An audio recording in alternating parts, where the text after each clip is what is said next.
Donald Trump আবার বিশ্ব রাজনীতির রিমোট হাতে নিয়েছেন। তিনি বলছেন, ইরান যদি সরকার বিরোধী আন্দোলন দমাতে ফাঁসি দেওয়া শুরু করে তাহলে যুক্তরাষ্ট্র খুব শক্ত প্রতিক্রিয়া দেখাবে। মানে নরম কিছু নয়, একেবারে ট্রাম্প স্টাইল শক্ত।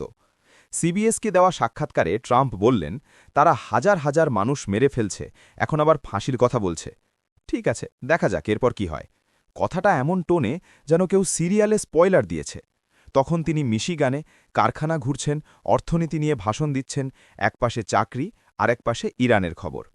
ট্রাম্প আরও জানালেন, ইরানে বিক্ষোভকারীদের জন্য সহায়তা আসছে। কোথা থেকে কিভাবে, সেটা অবশ্য এখনও রহস্য। মৃত্যুর সংখ্যাও নাকি পরিষ্কার না। তিনি বললেন, একজন মরলেও বেশি, কিন্তু সংখ্যাটা কখনো কম শুনি, কখনো অনেক বেশি। মানে হিসাব চলছে, ক্যালকুলেটর অন। ওয়াশিংটনে ফেরার পথে ট্রাম্প বললেন, ২০ মিনিটের মধ্যে ব্রিফিং পাব, তারপর ব্যবস্থা। যেন ফাস্ট ফুড অর্ডার, ২০ মিনিটে রেডি। এদিকে মানবাধিকার সংস্থাগুলো বলছে, মৃতের সংখ্যা ৭০০ ছাড়িয়েছে, হাজারও হতে পারে। ইরানে আবার ঈশ্বরের বিরুদ্ধে যুদ্ধ অভিযোগে ফাঁসির প্রস্তুতি, শুনে অ্যামনেস্টি ও কপালে হাত।